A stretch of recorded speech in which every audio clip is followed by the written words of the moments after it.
Welcome on in, golf fans. It's your boy Gsluke here with our course preview for this week's Olympic golf event. Gonna break down what to expect from Blade Golf Nacional and give you guys your key stats and comp courses to go out there and get your research started. You can see I'm donning the stars and stripes over here. We've got national pride on the line out there this week. Should be an absolutely sick event, and honestly, the field is one of the better ones that we had the entire year. Some Live Golf stars heading over, a lot of those top 15, top 20 in the official World Golf rankings. So should be one to go out there and take advantage of. So looking forward to it. Going to break down the golf course. Let's go ahead and dive right on in. We'll start off with a look at the greenskeeper sheet and some of the course details to go out there and make sure we're on the same page. So it's a par 71. The women will play this golf course as a par 72, but for the sake of this video, we're going to focus on the setup for this time around. So par 71, 7,174 yards. So not a lengthy golf course by any means, but a lot of forced layups and a very tight course off the tee, which we'll talk a lot more about later on.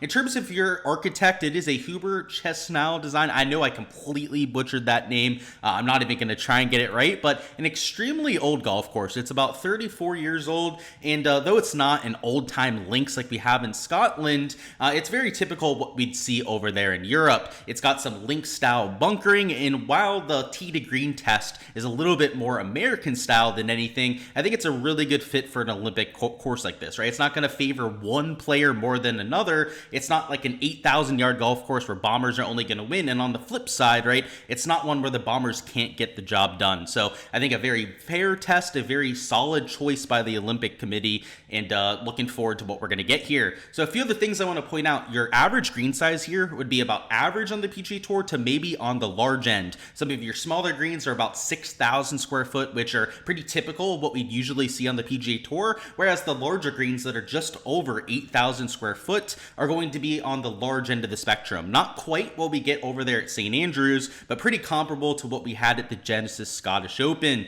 Your fairways are a little bit tight around here, as I mentioned. A lot of rough in play, and the rough has many different lengths. You've got some natural areas that are upwards of even 1.5 feet, 2 feet long. You've got some fescue that's 2.5 to 3.5 inches. There's a graduated rough process here. So the further you miss these fairways, the bigger the missed fairway penalty tends to be. And if you end up missing like 30, 40 yards offline is where you can end up having missed balls. So I would say pretty comparable to what we had at the Open Championship, right? The Royal Troon setup, even Genesis Scottish, you saw that graduated rough concept, but this week it's even in a bigger effect. So if you saw this golf course, last time we saw it for a Ryder Cup was back in 2018, but if you've been tracking the Kazoo Open over here in Paris, they've also had the same kind of setup going. So it's going to be the same sort of setup this week. And the last thing we'll point out here on the greenskeeper sheet would be the agronomy, which for your greens is a POA/bent grass surface. So not that fescue that we saw for the Scottish events, and something that we have the stats from in America. So unlike that fescue surface where we don't have a large sample size, we're going to have some stats that we can pull and use for comparison out there on the greens this week. In terms of what we got for stat averages, not much to work with as this is a DP World Tour event, but a few things to point out about this event. First off, that it's not really a driver-heavy golf course, which makes it play longer than the scorecard yardage. About half the holes are holes that you can hit driver on. The other 7 are going to be a choice for most players. If you're a longer player, you could probably afford to lay back with a 3-wood or an iron, but if you do have to get it out there with the driver, there's going to be huge misses out there. But like I said, if you miss 20, 30 yards offline, sometimes that could be a lost ball around this kind of golf course. So definitely one where it forces your hand a little bit off the tee. And then around the green, they call it link styling. So if we go back to the greenskeeper sheet, you'll see, did they mention it on here? It might not have been on this sheet, but they have a lot of link style bunkers around here. It's that pot style, not quite as severe as what you have at the Open Championship or even the Genesis Scottish Open, but that European style of around the green, a lot of shots off of tight grass. If you're not on tight grass, it's usually because you're in one of those bunkers. A little bit of an art form for that. Now, Pinehurst, I think, was a pretty decent comp around the green to what we're going to get this week, but Scottish Open, Open Championship sort of tests are, I think, pretty comparable to what we're going to get here. So now that we've seen some of the course details, let's go ahead and go hole by hole and give you a taste for the kind of shots that these players are going to face. And now let's go hole by hole and give you a taste of what they're facing. So hole number 1 is 429 yards. Slight dogleg from the right does force your hand here with that water, and no one can hit driver here. If you choose to hit driver, you're missing way over here to the right. You might even miss on purpose over here in that right shorter rough, but this stuff over here that is yellow is that long fescue grass that you want to avoid. So you can see here, right, it's probably that 2.5-inch rough just off the fairway, probably that 3-inch rough in between the two, and then over here to the right is where you get that super nasty stuff. So if you choose to hit driver to the right and you miss a little bit more to that right side than what you're hoping for, it could be in a world of hurt, because if you're taking on this green with the water to the left, especially as a righty, a lot of times it'll catch the hosel, it'll make the club turn over, and your miss out of this kind of stuff would be into that water short and left. So, you know, this is why a lot of players are going to hit and iron off this tee, because if you choose to take on that more aggressive approach where, you know, you'd probably be hitting it in this vicinity over this way if you took a driver, you just don't get that much out of it. You're going to have a harder time controlling your spin out of that rough, and this is where the driving accuracy comes in. This is where I think it's a very fair test for the Olympics, as you know, it could be that US Open kind of style where it's long, rough, super long. We're going to favor guys like Scotty Scheffler, Xander Schauffele. I think we might see that in 2028 when they're playing over there at Riviera Country Club. If they grow out the rough, they can make it that kind of test. And you'd have to think the American Olympic Committee is probably okay with that, considering their guys are probably going to win. But this week, it's a much more balanced test, I would say. And a lot of that is because of how they set up this golf course. And you saw that in 2018 with the Europeans having a good go of it. Hole number 2 is 210 yards. It does have water in play that you have to carry to pretty much every single pin, and a very narrow surface, but it is extremely wide. So, you know, if you're a righty, I'd say it fits that shot shape just a little bit better, as your misses pulled are going to go a little bit longer and likely still hit the green complex. Hole 3 is 560, so it is a par 5, a scoreable look, and to the left here, you can see that graduated rough once again. You got that 2.5-inch, that 3.5-inch, and then way over here to the left, that long fescue grass that can get you in trouble. But if you hit the short stuff here, most players are going to have the power to go for it into, and a birdie look if you can keep yourself in play. Hole 4 is 485. It is a pretty straightforward par 4. The miss to avoid here is to the left in some of that long fescue. Hole 5 is 397, so mid-length par 4, a scoreable look if you can fit it into this tiny, tiny fairway here. And this is another layup, so if you choose to hit driver, you just don't have that much room out there, which is why I think that some of your bombers are maybe not at a disadvantage this week, but they're not going to be at the normal advantage that they would be.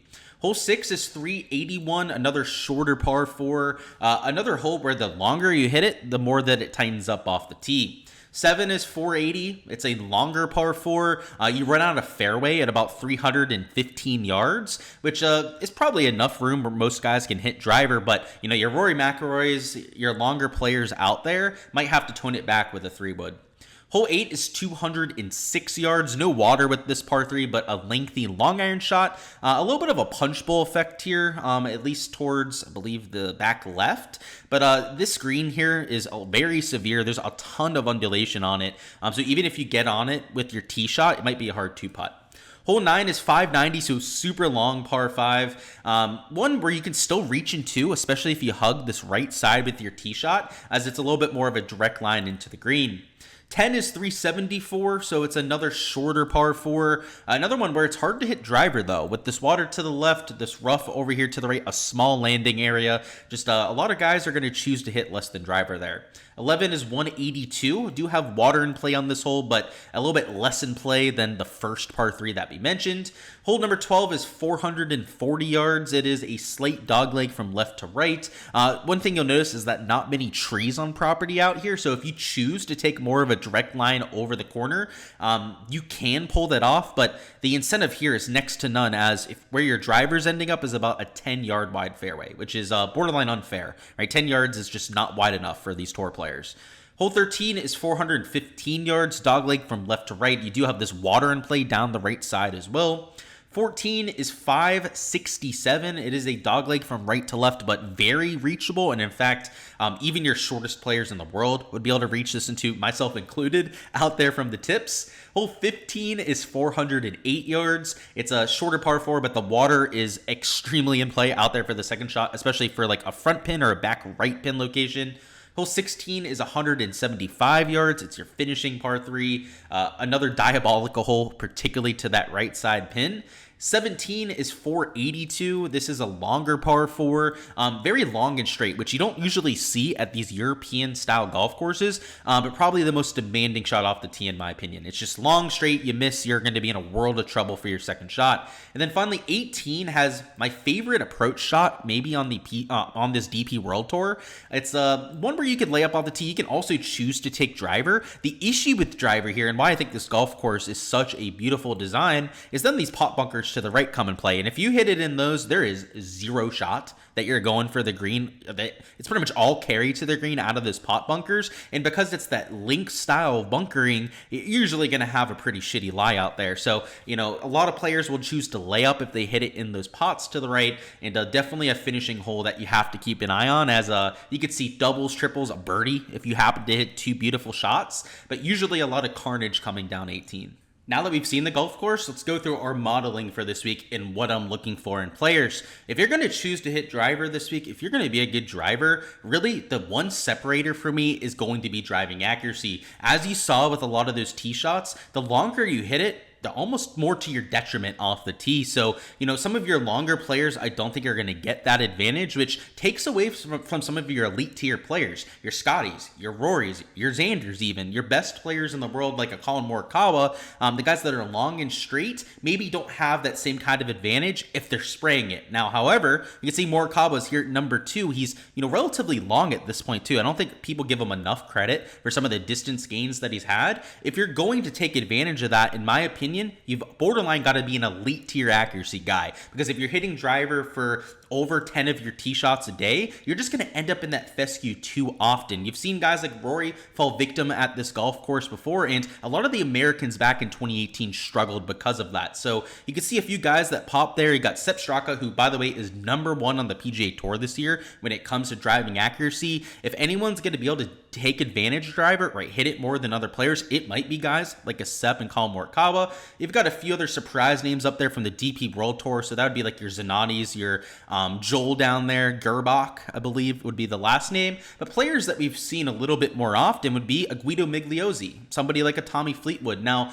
Migliozzi, you're not going to see this on the stats on here, has won the Kazoo Open before at Le Golf National. So if you're looking for a guy with course history that's also accurate off the tee, well, maybe that's why Guido has had so much success at this golf course. Guys like Tommy Ladd have also had a decent track record around here. Another elite tier accuracy guy. Tom Kim, very good track record at Le Golf National. Another hyper accurate driver. So when we're going through this list here and finding course history guys, it's great to see that almost all of them are players that are hyper accurate off the tee. And you're always going to have iron play. That's where I would want to go with number 2. So you can see that they've got the shots gained approach on here. I'll bet the number that is in their modeling. But they've also added emphasis with that 130 to 170 range. That's where a lot of those shorter par 4s are going to come in. And then your par 3s and also those par 5s, right? There's plenty that you can go for and 2 at this golf course, but also a lot of approach shots that you can take advantage of as well. So I think looking at these proximity buckets makes a lot of sense, and in particular this 130 to 170 range, as that's where a lot of your scoring looks are going to come. Your putting stats, I like that they haven't put in that bent/POA, as even though we do have stats to compare to on the PGA Tour, it's a little bit of a different beast over there in France. So, you know, using the American style bent/POA might not be the best comparison. Putting isn't something that you can ignore, but I would say that this golf course is a little bit more of a tee to green test. So I like the driving accuracy angle. I like these mid to long irons that they're looking at over here on the Bet the Number site. And I think around the green you could look at, but particularly on a links style golf course.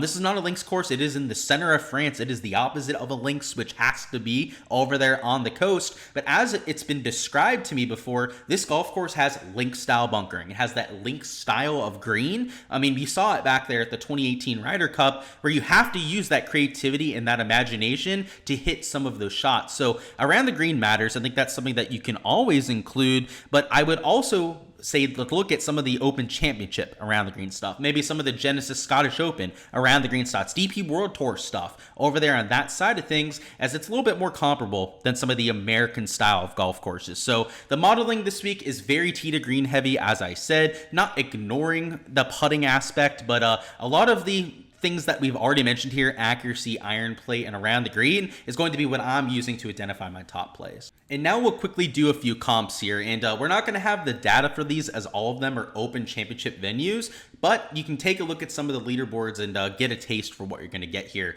So it's the Open Championship from this year, I don't think is the worst comparison. You could use Royal Troon, a course that you don't have to be long at to be successful, and you saw that this year, right? A lot of the big numbers, a lot of the blow-up holes that you had were players hitting it out of bounds, hitting into gorse bushes. Those pot bunkers, right, were a huge problem for players, and you saw some emphasis on driving accuracy. I mean, Billy Horschel was #1 in the field in driving accuracy.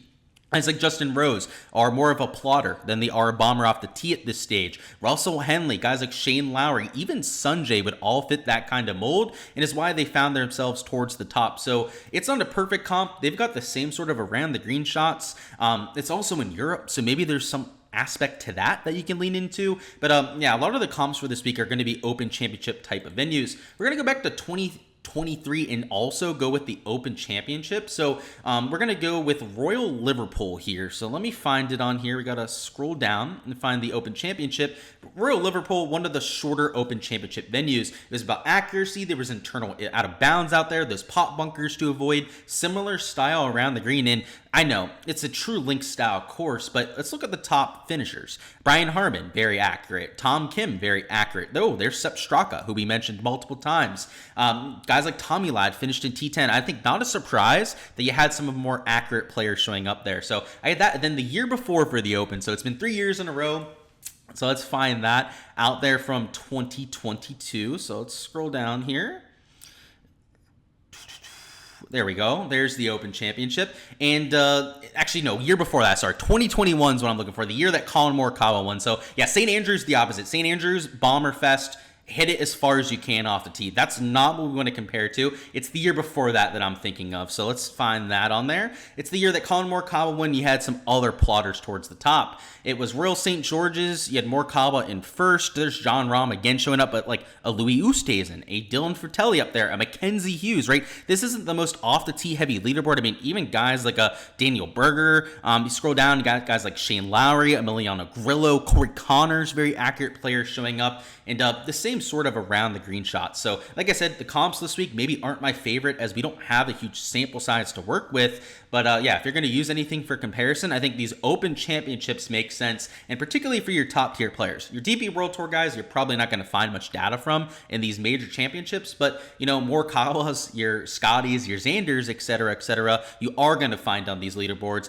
Even some of your live guys, right, like John Rahm that are playing this week, you can use for comparisons at these kind of events. Alrighty guys, that is all I've got for this week's course breakdown. Hopefully you feel a little bit more prepared for all of your research and ready to get after it for the Olympics. Go Team USA, as you can see with the shirt I've got on. It does stoked to get after it for the action. So gonna have all the normal content for you guys this week, whether it's on Patreon or free here on YouTube. Nothing's really gonna change. So expect to see a DFS and betting preview on out here a little bit later tonight. We're also gonna have our weekly live stream Wednesday at 7 p.m. Eastern time, going all over your questions, your weather, all of that sort of stuff out there before lock to go out there and get you ready for the week. So I'm looking forward to it. Should be a lot of fun. No cut event, meant to mention that before, but the field is absolutely stacked. So honestly, just as hyped up for this as some of the majors this year, and albeit, right, some lower tier guys down there towards the bottom, as long as we get 3, maybe 4 of those studs battling it out at the end, I think everyone's going to be more than happy with this kind of event. So stud golf course, stud field to get after, and what's not to love. Appreciate your support in the channel. Go ahead and smash that like button if you guys haven't already. And also comment down below what you've got as your winning score this week. If you guys go out there and get the exact winner, well, you will win a free month of my Patreon page. The only added caveat here is that once a score is taken once, it cannot be taken again. So early bird gets the worm here. Go ahead and claim your score if you haven't already. And if you win, you will win a free month of that Patreon page. On there, of course, is where I'm going to have all my projections this week, whether it's for DFS, all my outright bets that I'm taking for all of that you see throughout my videos, well, make sure to check out the Patreon page. That's all I've got, guys. Appreciate your support, like as I was saying before, and let's have ourselves a week.